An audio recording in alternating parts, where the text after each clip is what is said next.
Hello everyone, आज है 8 जनवरी और आज इस वीडियो में हम बात करेंगे साउथ इंडियन बैंक के बारे में। देखिए, 9 रुपए का ये शेयर है और ये वो शेयर है जो आपको लंबे समय के लिए इसी रेंज में फंसा के रखता है। वीडियो में हम उसके बारे में भी बात करेंगे, लेकिन उससे पहले अगर आपने अभी तक चैनल को सब्सक्राइब नहीं किया है तो प्लीज़ अभी इसे सब्सक्राइब कर लीजिए, क्योंकि आगे भी बहुत सारे वीडियोस हैं जो आपको काफ़ी ज़्यादा हेल्प करेंगे। तो साउथ इंडियन बैंक 9 रुपए का शेयर है और पिछले एक महीने में अगर देखें तो पिछले एक महीने में साउथ इंडियन बैंक के शेयर में कोई बड़ा ग्रोथ नहीं आया है। 1 रुपए का भी रेंज देखने को नहीं मिला है। 9.5 रुपए तक का हाई बना जरूर था, 8.5 रुपए के आसपास गया, वापस तेजी दिखाई, वापस इसी के आसपास घूम रहा है। इवन पिछले एक साल का अगर हम ग्राफ देखें तो पिछले एक साल में जहां बाकी शेयर्स में काफी ज्यादा उठापटक देखने को मिली है, वहां इसमें 2.5% की गिरावट अभी भी है। एक साल में 13 रुपए तक पहुंचा था और वहां से टूटकर ये नीचे भी आ, जब ये तेजी आ रही थी तब मैंने कई सारे वीडियोस बनाए थे। मैंने कहा था कि देखो, अच्छा मौका है आपके पास कि अगर आप इसमें फंसे हुए हो तो बेचो और भाग जाओ यहां से, लेकिन खरीदने की गलती मत करना। उसके रीजंस ये है कि देखो, मुझे साउथ इंडियन बैंक उतना पसंद इसीलिए नहीं आता है क्योंकि अगर मैं इसका 10 साल का भी चार्ट देखूंगा तो 10 साल के चार्ट में 51% की गिरावट है। चलो ये भी सही है, चलो कोई बात नहीं, बहुत सारे शेयर्स अभी भी ऐसे हैं जो अभी भी 10 साल में देखा जाए तो आधे हो चुके हैं, लेकिन उसमें भी मौके हैं। लेकिन यहां पर यह है कि 10 साल में ये वो शेयर है जिसका 5 रुपए का लो है और 33 रुपए का हाई है। 10 साल में इसका प्राइस रेंज 30 रुपए का भी नहीं है, मतलब मुर्दा शेयर है ये। इसमें मोमेंटम कभी भी नहीं आया है और ये मेरे हिसाब से सबसे बड़ा नेगेटिव पॉइंट है यहाँ पर। साउथ इंडियन बैंक 2012 से लेकर अब तक का अगर हम चार्ट देखते हैं, 10 साल का अगर हम चार्ट देखते हैं, तो जो सबसे खराब चीज है वो मुझे यही लगती है कि इसमें मोमेंटम ही नहीं है। इसमें देखो, तेजी भी आई थी 2016 में, वापस ये इतनी बड़ी गिरावट आई, बाद में थोड़ा सा मोमेंटम बनता है, वापस टूट जाता है। मतलब 30 रुपए का भी इसका प्राइस रेंज नहीं है। तो ये मेरे हिसाब से सबसे बड़ा नेगेटिव पॉइंट इस बैंक का यही है कि इसमें मोमेंटम नहीं है, मुर्दा शेयर है। यहाँ पे पैसा बनता नहीं है बल्कि लंबे समय तक ब्लॉक हो जाता है, उसी रेंज के आसपास घूमता है। यहाँ पर देखिए तो स्मॉल कैप शेयर है, 1923 करोड़ के आसपास का इसका मार्केट कैप है। वॉल्यूम देखा जाए तो 82 लाख के आसपास वॉल्यूम्स यहाँ पर जरूर देखने को मिल रहे हैं। इतना ही नहीं, अगर हम यहाँ पर एक और चीज दिखाने की अगर मैं आपको कोशिश करूँ, according to Moneycontrol user, तो 33% लोग बेचने की बात करो, मैं उनसे अग्री करता हूं कि यहां पर जब भी मोमेंटम बनेगा, तेजी आएगी, तो वो बिकवाली के मौके होंगे, ना कि खरीदारी के। 67 लोग खरीदारी करने की बात कर रहे हैं। यहां पर अगर हम एक और चीज देखें इनके फाइनेंशियल्स की, रेवेन्यूज की, तो लंबे समय से रेवेन्यू में कोई उतना बड़ा उछाल नहीं है। इवन अगर हम प्रॉफिट्स की भी बात करते हैं तो प्रॉफिट इनके लगातार टूट रहे हैं और ये सबसे बड़ा नेगेटिव पॉइंट है इसका।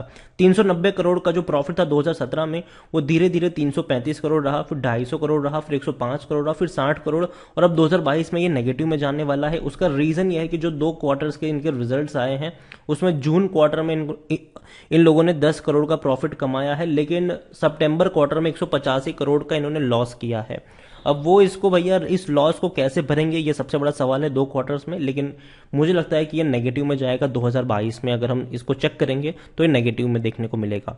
तो बैंक अब तक प्रॉफिट में था, ठीक है, लेकिन अब ये लॉस में जा चुका है, जो लॉस में जाने वाला है।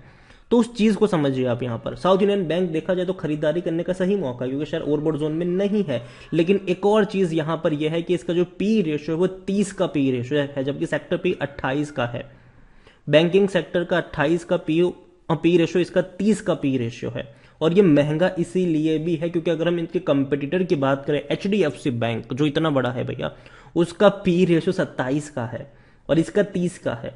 आईसीआईसीआई का भी इसका 30 का, मतलब इससे भी कम का आईसीआईसीआई बैंक का पी रेशियो है। हालांकि कोटक और एक्सिस बैंक का ज्यादा है, लेकिन फिर भी वो उस प्राइस पर ट्रेड कर रहे हैं। तो मेरे हिसाब से 30 का पी रेशियो जो महंगा है, और मुझे लगता है कि साउथ इंडियन बैंक में अभी जो मोमेंटम बना है, जो तेजी की तरफ भागने की कोशिश कर रहा है इस बैंक का शेयर, अगर आप इसमें फंसे हो, ठीक है, तो ये मौका होगा आपके पास इस रैली में एग्जिट करने का, ना कि खरीदारी करने का। तो साउथ इंडियन बैंक की दिक्कत ही यही है कि यहाँ पे मोमेंटम आता जरूर है, ठीक है, लेकिन वो शॉर्ट टर्म के लिए होता है और जितना मोमेंटम आया है उससे उतना वापस टूट भी जाता है। तो ये अगर हम ऑन एन एवरेज देखें तो जहां से शुरू हुआ वहीं पे खत्म हो जाता है ये।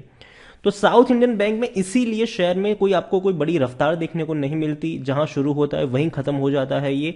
और यही वजह है कि मेरे हिसाब से जब भी यहाँ पे मोमेंटम बनता है, तेजी आती है, तो वो खरीदारी के नहीं बल्कि बिकवाली के मौके होते हैं, अगर आप फंसे हुए हो यहाँ पर। तो मेरे हिसाब से साउथ इंडियन बैंक अगर यहाँ से तेजी बनती है, मोमेंटम बनता है, तो आप अगर इसमें फंसे हुए हो तो वो बेचने के मौके हैं। गलती से भी इसको इस लेवल पे खरीद मत लेना, वरना बाद में जब टूटेगा या फिर इसी रेंज में घूमता रहेगा तो ना पैसा बनेगा और कह सकते हैं कि भैया लॉस भी हो सकता है। तो साउथ इंडियन बैंक मेरे हिसाब से खरीदारी करने वाला शेयर मुझे नज़र नहीं आता है, क्योंकि मुझे लगता है कि यहाँ पे उतने मोमेंटम बन नहीं रहे हैं। और लॉन्ग टर्म में अगर मैं 10 साल का इसका ग्राफ देखता हूँ तो मेरे हिसाब से उसने परफॉर्मेंस दिखाई नहीं है वैसी जैसी परफॉर्मेंस एक्चुअल में होनी चाहिए। तो साउथ इंडियन बैंक इसीलिए मैं कहूंगा कि अवॉइड करिए। देखिए काफी लोगों को ये शेयर ललचाएगा, ठीक है, काफी आपको इन्फोज भी मिलेंगे कि यार साउथ इंडियन बैंक में ये होने वाला, लेकिन पिछले कुछ महीनों से अगर मैं इसको ट्रैक भी कर रहा हूँ साउथ इंडियन बैंक को, तो मुझे ना ही कोई ऐसी अच्छी खबर देखने को मिल रही है, इवन ना ही कोई न्यूज है इस बैंक के बारे में, ज्यादातर न्यूज भी इसके बारे में देखने को नहीं मिलती है। तो यही वजह है कि साउथ इंडियन बैंक में कोई ज्यादा मोमेंटम मुझे नजर नहीं आ रहा है आने वाले कुछ दिनों में। और बैंकिंग इंडस्ट्रीज मेरे हिसाब से काफ़ी जो बड़े बैंक्स हैं वो तो अग्रेसिवली आगे बढ़ ही रहे हैं, इवन छोटे छोटे बैंक्स भी इनको भैया टक्कर दे देंगे आने वाले वक्त में। तो साउथ इंडियन बैंक इसीलिए मुझे लगता है कि उतना पसंद मुझे नहीं आ रहा है ये, ना ही शॉर्ट टर्म के लिए ना ही लॉन्ग टर्म के लिए। मुझे यहाँ पे ये लगता है कि अगर मैं पैसा लगाऊंगा तो मेरा पैसा जो है वो ब्लॉक हो जाएगा, मतलब उसी रेंज में घूमता रहेगा, पैसा बढ़ेगा नहीं मेरा। तो इसीलिए साउथ इंडियन बैंक अवॉइड करिए, जल्दबाजी करने की जरूरत नहीं है। और हाँ, अगर मोमेंटम बनता है आपके पास साउथ इंडियन बैंक का शेयर है तो उस मोमेंटम का फायदा उठाइए प्रॉफिट लेकर निकलने के लिए। अगर थोड़ा सा भी प्रॉफिट साउथ इंडियन बैंक में आपको होता है तो मेरे हिसाब से एक बार के लिए प्रॉफिट लेकर एग्जिट करना चाहिए और उस पैसे को भैया किसी और शेयर्स में लगाना चाहिए जहां पे तेजी और गिरावट दोनों ही अच्छी खासी देखने को मिलती हो, एटलीस्ट शेयर में भैया मोमेंटम देखने को मिलता हो। ऐसे शेयर्स में आपको पैसा लगाना चाहिए। साउथ इंडियन बैंक डेफिनेटली मुझे लगता है कि थोड़ी बहुत तेजी देखने को मिलेगी, लेकिन वो जो तेजी होगी वो शॉर्ट टर्म की होगी, वापस ये इसी रेंज में आ जाएगा। जैसे कि पिछले एक साल का अगर आप परफॉर्मेंस देखें तो जहां से शुरू हुआ वहीं पे खत्म हो चुका है, ये जहां से शुरू हुआ वहीं पे खत्म हो चुका है। बीच में डेफिनेटली थोड़ी बहुत अप्स एंड डाउन्स आए जरूर है, लेकिन हमें समझना होगा कि जो पूरा एक साल रहा था, पिछला एक साल जो था वो कोरोना काल का था और वहां कई सारे शेयर्स ऐसे थे जहां पे अप्स एंड डाउन्स आए, लेकिन बहुत सारे शेयर्स ऊपर की तरफ अपवर्ड ट्रेंड्स में है, जहां मार्केट ने अच्छा मोमेंटम दिखाया है। अगर आप पूरे के पूरे सेंसेक्स को देखें, निफ्टी 50 को देखें, तो भैया बहुत ज्यादा अप गया है पिछले एक साल में, और साउथ इंडियन बैंक में वो चीज देखने को नहीं मिली है, इसलिए मैं इसको मुर्दा शेयर कहता हूं। तो यहाँ पे मेरे हिसाब से इन्वेस्टमेंट करना अपने पैसों को उसी रेंज में रखने के बराबर है, उससे ज्यादा इन्फ्लेशन बढ़ जाएगा। तो वीडियो को यहीं पे एंड करूंगा। पसंद आया हो तो लाइक करें, शेयर करें, चैनल पर अगर पहली बार आए हैं तो प्लीज सब्सक्राइब करें, और साउथ इंडियन बैंक के बारे में आप क्या सोचते हैं वो भी आप मुझे कमेंट में लिखकर बता सकते हैं। Thank you.